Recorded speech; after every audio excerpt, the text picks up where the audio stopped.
অষ্টম শ্রেণীর ছাত্রছাত্রী তোমাদেরকে শুভেচ্ছা। আমি মোহাম্মদ রেজাউল করিম, ইংরেজি শিক্ষক, আদর্শ উচ্চ বিদ্যালয় কৈটুলা।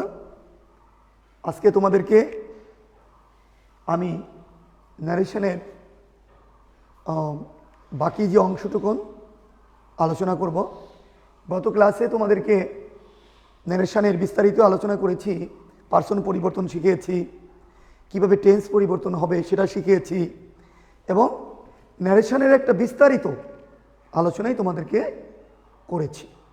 তো আজকে আমরা অ্যাসার্টিভ সেন্টেন্সে কিভাবে ন্যারেশন করতে হয় বা ইন্টারোগেটিভ সেন্টেন্সে কিভাবে ন্যারেশন করতে হয় সেটা ক্লিয়ার করব।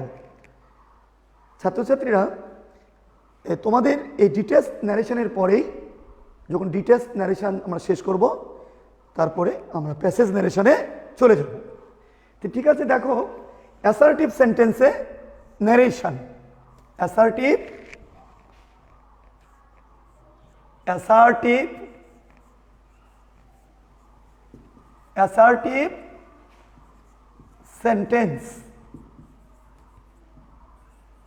সেন্টেন্সে ন্যারেশন।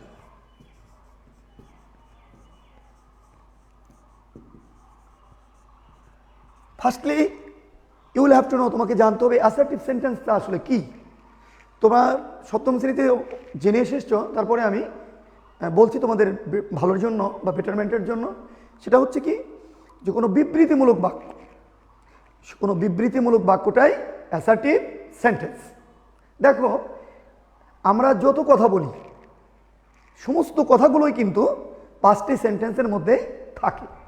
তা আমরা অনেক সময় মনে করি ইংরেজি বলতে যাব, ইংরেজি বলতে পারবো কি না। আসলে ভয়ের কিছু নাই, আমরা ইংরেজি বলতে বা লিখতে আমাদের কিন্তু পাঁচটা সেন্টেন্সের ব্যবহার হয়।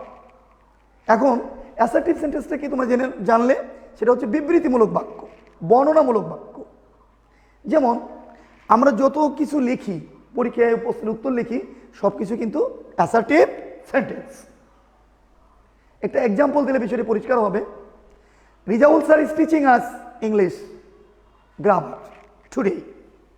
আজকে রিজাউল স্যার আমাদের ইংরেজি গ্রামার পড়াচ্ছেন। এটা কি সেন্টেন্স? Assertive sentence. এটা বর্ণনামূলক বাক্য। Birds can fly in the sky. কি পাখি আকাশে ওড়ে। এই যে বিষয়গুলো, এরকম হাজারো হাজারো সেন্টেন্স হতে পারে অ্যাসার্টিভ সেন্টেন্স।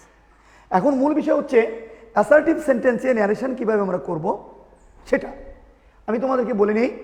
যে অ্যাসার্টিভ সেন্টেন্স ন্যারেশন করতে হলে আমরা রিপোর্টিং ভাবটাকে পরিবর্তন করে আমরা টোল দিতে পারি, অথবা সেট দিতে পারি, অথবা সেট টু যদি থাকে আমরা সেট টু দিতে পারি। তার মানে কি দাঁড়ালো, আমি একটা এক্সাম্পল দিচ্ছি তোমাদের বোঝানোর জন্য। যে হেলাল, দেখো, Helal said two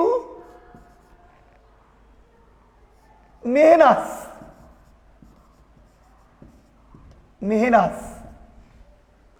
Helal said to Mehnaz, you have done wrong. My dear student, তোমরা দেখতে পাচ্ছ যে Helal said to Mehnaz, you have done wrong. তো এখানে এই বাক্যটা কিন্তু অ্যাসার্টিভ সেন্টেন্স, যে তুমি ভুল করেছো। কে বলছে? হেলাল বলছে। কাকে বলছে? মেহনাজকে বলছে। যা হোক, আমরা প্যাসেজ ন্যারেশন যখন করতে যাব তখন বিষয়টা একটু এলাবোরেটলি আমরা ডিসকাস করব। তো এখন আমি তোমাদের আগে ডিটেলসগুলো শেখানোর চেষ্টা করছি, পরে তোমরা অটোমেটিক্যালি প্যাসেজ ন্যারেশন করতে পারবে। তো বন্ধুরা, এখানে দেখো, তোমরা এখানে লেখা আছে হেলাল সেড টু মেহনাজ। তাহলে আমরা লিখতে পারি হেলাল টোল্ড মেহনাজ। হেলাল টোল্ড মেহনাজ। অথবা যদি আমি লিখতাম সেড টু মেহনাজ, আমরা লিখতে পারতাম। তো আমরা সাধারণত যদি হেলাল টোল্ড মেহনাজ দেই কোনো সমস্যা নাই, হেলাল সেড টু মেহনাজ দেই তাতেও কোনো সমস্যা নাই। এবার ইনভার্টেড কমা তোমাদেরকে বলেছি, ইনভার্টেড কমাটা তুলে দিয়ে কি হবে? হ্যাঁ, দ্যাট হবে, দ্যাট দিয়েছি। এবার দেখো এখানে ইউ সেকেন্ড পারসন রয়েছে, তাই না? সেকেন্ড পারসন আমি বিস্তারিত নিয়ম লিখে দিয়েছি তোমাদেরকে। সেকেন্ড পারসন অবজেক্টকে ধরবে। এখানে অবজেক্ট কে? মেহনাজ, অবজেক্ট মেহনাজ। তাহলে আমি সি দিলাম। প্রশ্ন করতে পারো, স্যার কালকে যে আপনি ক্লাসে এই নামের প্রথম অক্ষরটা দিলেন, আজকে দিচ্ছেন না কেন? আমার স্নেহের ছাত্রছাত্রীরা, এখানে হেলাল ছেলে মানুষ, মেহনাজ মেয়ে মানুষ, একটা ফেমিনিন জেন্ডার, একটা ম্যাসকুলিন জেন্ডার, তাই না? এই জন্য আমার পরিষ্কার করার জন্য, বোঝানোর জন্য আর আমার প্রথম অক্ষর দিতে হচ্ছে না। তাহলে আমি কি লিখতে পারি? সি পার্সন পরিবর্তন হয়ে গেল। এবার আমাকে টেন্স পরিবর্তন করতে হবে। আমি কিন্তু টেন্স পরিবর্তন পুরো সফটটাই তোমাদেরকে লিখে দিয়েছি পূর্ববর্তী ক্লাসে। তাহলে আমি এটা প্রেজেন্ট পারফেক্ট টেন্সে আছে তোমরা জানো, তাহলে আমি পাস্ট পারফেক্ট করে দিলাম। Had had done wrong, had done wrong. তাহলে কি দাঁড়ালো? যে অ্যাসার্টিভ সেন্টেন্সে নারেশন করা কোনো বিষয় না। আমরা সেট যদি শেষ থাকতে পারতো, প্রেজেন্ট টেন্সও থাকতে পারে, তাহলে টেন্স পরিবর্তন করতে হবে না। আর যদি সেট থাকে তাহলে আমরা করসপন্ডিং পাস্ট টেন্স বা অনুরূপ পাস্ট টেন্স করতে হবে, সেটা আমরা করেছি। তাহলে Helal told Mehnaz that she had done wrong. এইটা প্রথমটা ছিল ডিরেক্ট, পরবর্তীটা হলো indirect.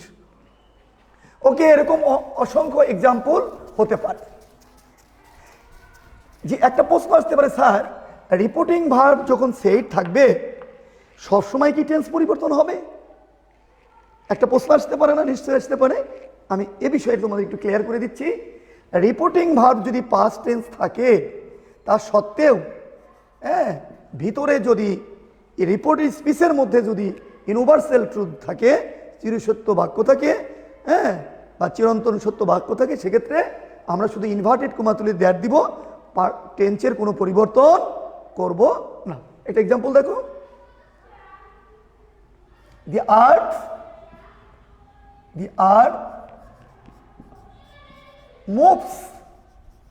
moves around the sun। বাক্যটা চিরসত্য বাক্য, রাউন্ড দ্য সান। তোমরা এরকম অসংখ্য চিরসত্য বাক্য দেখতে পারবে। দেখতে পারবে, the sun gives us light, the moon shines at night, only Allah can help us. এই যে বিভিন্ন রকমের বাক্য, এগুলো কিন্তু ইউনিভার্সাল ট্রুথ, এগুলোর কোনো পরিবর্তন হবে না। শুধু আমরা কি করব তাইলে? দেখো, হি সেড, ইনভার্টেড কমা কি দিব? নিশ্চয়ই বলবে দ্যাট দিবেন স্যার। আমি দ্যাট দিলাম। ওকে, এইবার the earth moves round the sun, একদম হুবহুব বসিয়ে দিব। দি আর্থ মুভস রাউন্ড দি সান।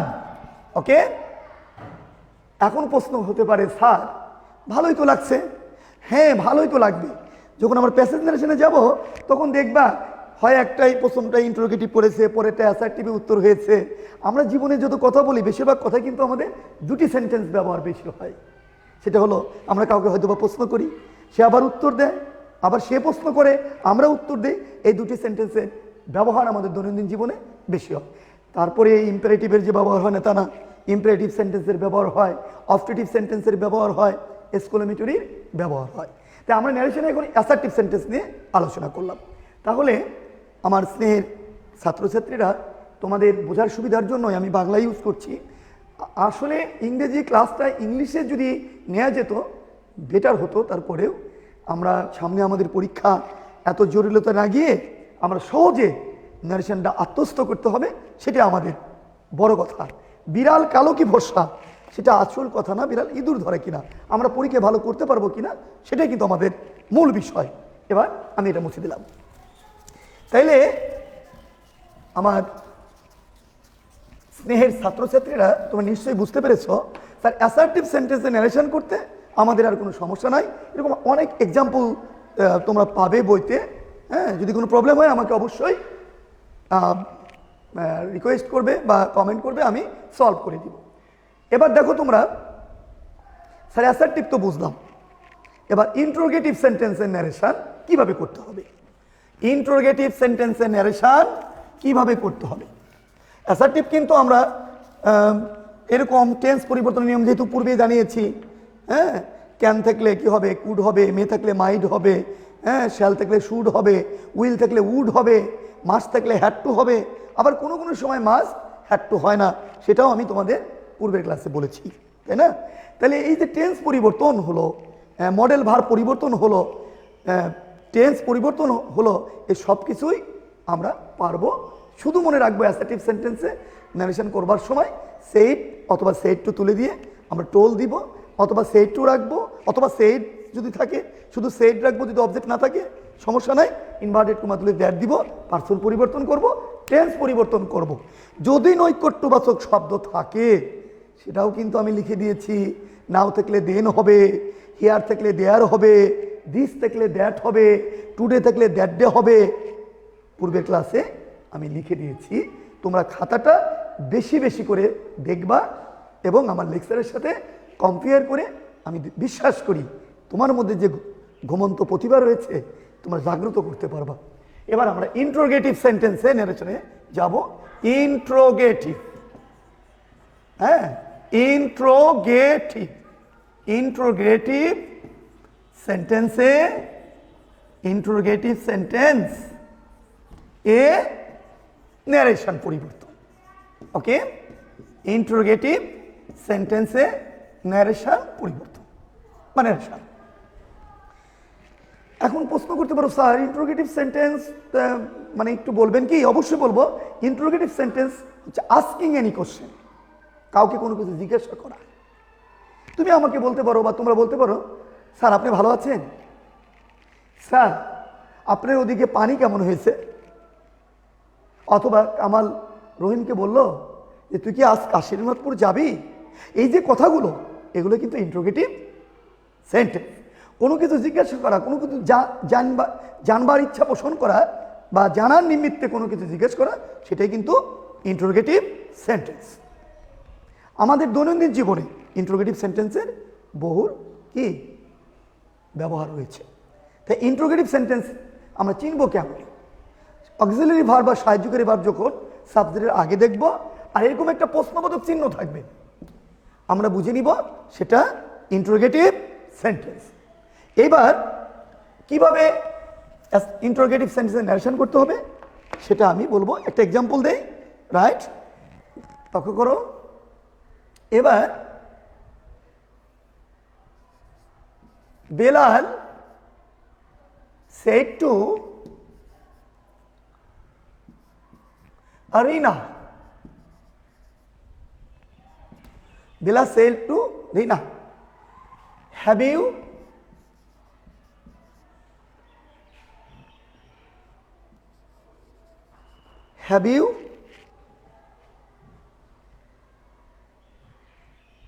finished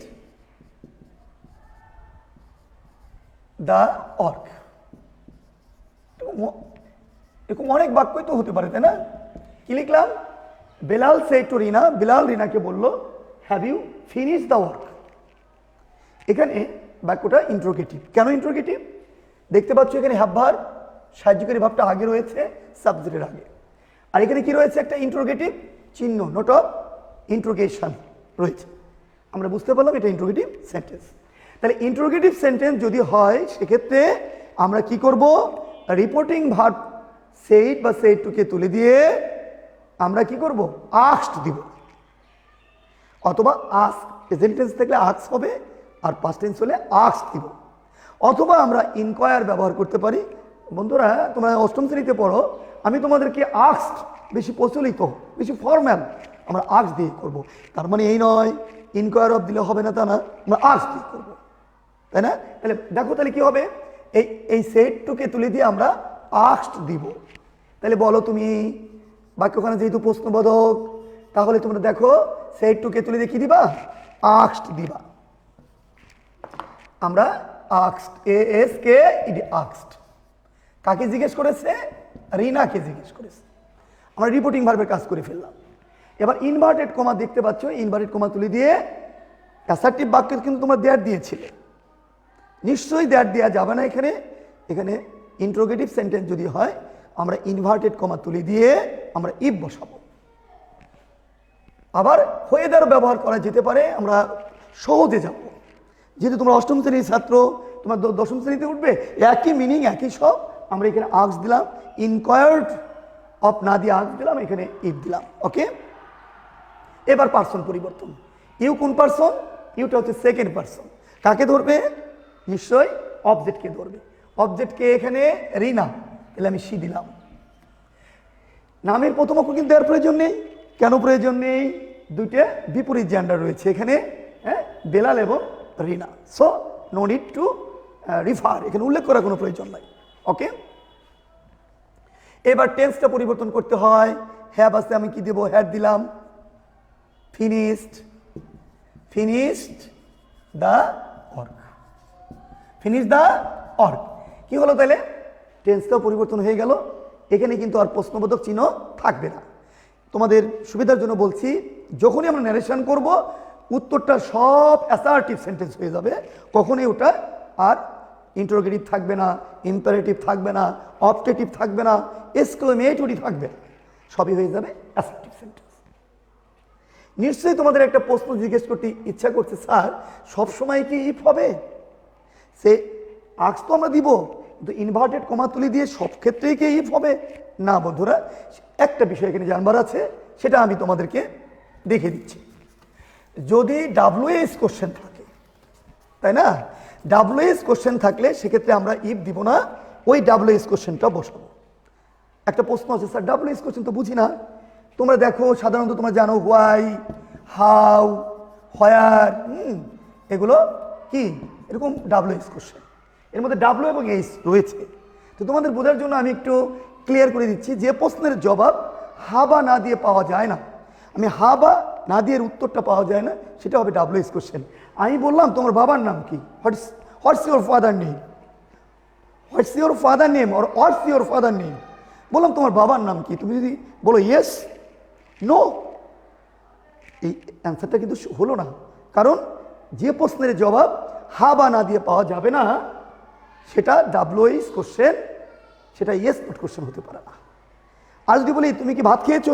হ্যাঁ, ইয়েস, সেটা ইয়েস নট কোশ্চেন। যা হোক, WS কোশ্চেনটা প্রশ্নের উত্তরটা হা বা না দিয়ে পাওয়া যায় না বলেই WS কোশ্চেন। আরও পরিষ্কার করে দিচ্ছি, এর মধ্যে দেখো W এবং এইচ বিদ্যমান, সুতরাং WS কোশ্চেন। এটা দিয়ে আজকে তোমাদের ক্লাস শেষ করে দিব।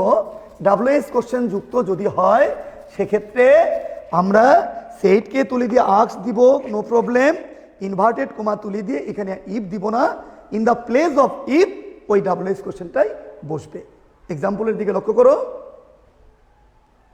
এখানে রাকিব রাকিব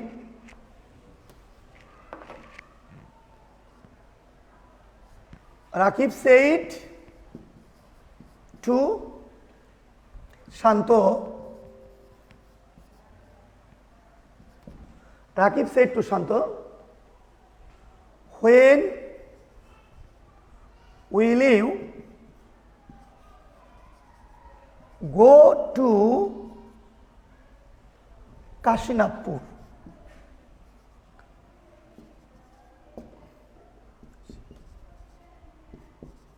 কাশীনাথপুর। এই যে দেখতে পাচ্ছ প্রশ্নবোধক চিহ্ন কিন্তু থাকছে, তাহলে এটা ইন্টারোগেটিভ সেন্টেন্স। এখানে রাকিব, বক্তাকে রাকিব কাকে জিজ্ঞেস করছে? শান্তকে জিজ্ঞেস করেছে, when will you go to Kashinathpur? তুমি কখন কাশীনাথপুরে যাবে? হ্যাঁ, তাইলে আমরা তুমি বলো, তোমরা বলো, দেখো অবশ্যই তোমরা পারবে। সেট কি তুলে দেখে দিবে? আক্স দিবা। তোমরা কি দিবে? আক্স দিবা, তাই না? একদম সহজ করে বুঝে নিবা। আমরা এখানে আক্স দিলাম। কেন আক্স দিয়েছি? বিকজ সেন্টেন্সটা ইন্টারোগেটিভ। ওকে, আক্স শান্ত, শান্ত। ওকে, এইবার ইনভার্টেড কমা তুলে দিয়ে এখানে কি আর ইফ দিতে পারবো? নিশ্চয়ই না। এখানে আমাকে ডাব্লিউএস কোশ্চেন রয়েছে, এখানে হোয়েন আমি হোয়েন দিলাম। এইবার পার্সন পরিবর্তন করতে হবে। আমি প্রথমে রিপোর্টিং ভার্বের কাজ করেছি, তারপরে ইনভার্টেড কমার কাজ করেছি, এবার আমি পার্সন পরিবর্তন করব। ইউ কোন পার্সন? Second person. কাকে ধরবে? শান্তকে ধরবে। তাহলে শান্ত আমরা হি দিলাম। এখানে একটা প্রশ্ন, রাকিব এবং শান্ত সেম জেন্ডার, তাই না? এই জন্য ক্লিয়ার করবার জন্য আমি শান্তর এজ দিলাম, রাইট? এবার আমাকে টেন্স পরিবর্তন করতে হবে। তোমাদেরকে বলেছি মডেল ভার্ব ক্যান, কুড হবে, মে, মাইট হবে, উইল, উড হবে।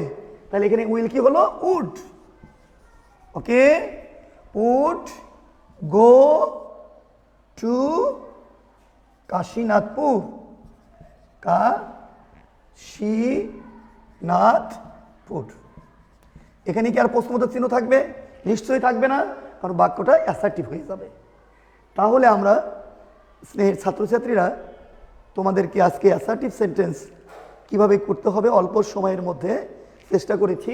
যে অ্যাসার্টিভ বাক্যে ন্যারেশন করবার জন্য আমরা নিয়মটা শিখেছি, যে সেটের ব্যবহারটা, ইনভার্টেড কমার ব্যবহার এবং পার্সন এবং টেন্স পরিবর্তন দেখিয়েছি।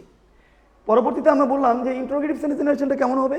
সেক্ষেত্রে তোমরা জেনেছো আমি চেষ্টা করেছি যে সেটকে তুলে দিয়ে আমরা আক্স দিব, ইনভার্টেড কমা তুলে দিয়ে ইফ দিব, যদি ডাব্লিউএস কোশ্চেন না থাকে। আর যদি ডাব্লিউএস কোশ্চেন থাকে সেক্ষেত্রে ইফ বসবে না, না বসে কি বসবে? ওই ডাব্লিউএস কোশ্চেন, পার্সন এবং টেন্স পরিবর্তন হবে। এখন তোমরা কোনো প্রশ্ন থাকলে অবশ্যই করতে পারবে, নো প্রবলেম। বাট আমি তোমাদেরকে যেটা বলতে চাচ্ছি, আমরা কি ন্যারেশনকে আর ভয় করব না। এর পরবর্তী ক্লাসে আমি ইম্পারেটিভ আর অবজেক্টিভ সেন্টেন্স ন্যারেশন করে বা এক্সক্লেমেটরি করার পরে আমরা সরাসরি চলে যাব প্যাসেজ ন্যারেশনে চলে যাব। কিছু নিয়ম ওখানে রয়েছে, নিয়মগুলো আমরা ক্লিয়ার করব। তাহলে আজকে আমরা যেটা দেখতে পেলাম যে প্যাসেজ ন্যারেশন করাবার আগে আমাদের ডিটেলস জানতে হলো। ডিটেলসটা কি? যে কাটা ট্রান্সলেশন মানে ন্যারেশন যেগুলো সেগুলো। তাহলে অ্যাসার্টিভের নিয়ম আমরা জেনেছি, ইন্টারোগেটিভের নিয়ম জেনেছি, সেই সাথে ডাব্লিউএস কোশ্চেনের বিষয়টা তোমাদেরকে বললাম। যে প্রশ্নের জবাব হাবা না দিয়ে পাওয়া যাবে না, সেটাই কিন্তু ডাব্লিউএস কোশ্চেন। যেমন আমি তোমাকে প্রশ্ন করেছিলাম, হোয়াটস ইউর ফাদার নেম, তোমার বাবার নাম কি? তুমি কিন্তু বলতে পারো না ইয়েস অর নো, এটা হাস্যকর হবে। সো এগুলো ডাব্লিউএস কোশ্চেন। এখন তোমাদের বাসায় গিয়ে এই অ্যাসার্টিভ আর ইন্টারোগেটিভের যত ন্যারেশন রয়েছে তোমাদের পাঠ্য বইতে, হ্যাঁ, সেগুলো তোমরা করবে। এটা তোমাদের হোম ট্যাক্স। বাসায় হোম ট্যাক্সটা হলো এরকম, তোমরা বাসায় গিয়ে হোম ট্যাক্সটা উল্লেখ করে দিচ্ছি, অ্যাসার্টিভ, হ্যাঁ, অ্যাসার্টিভ এবং ইন্টারোগেটিভ, ইন্টারোগেটিভ সেন্টেন্সের ন্যারেশনগুলো, সেন্টেন্সের ন্যারেশন বাসায় করতে হবে।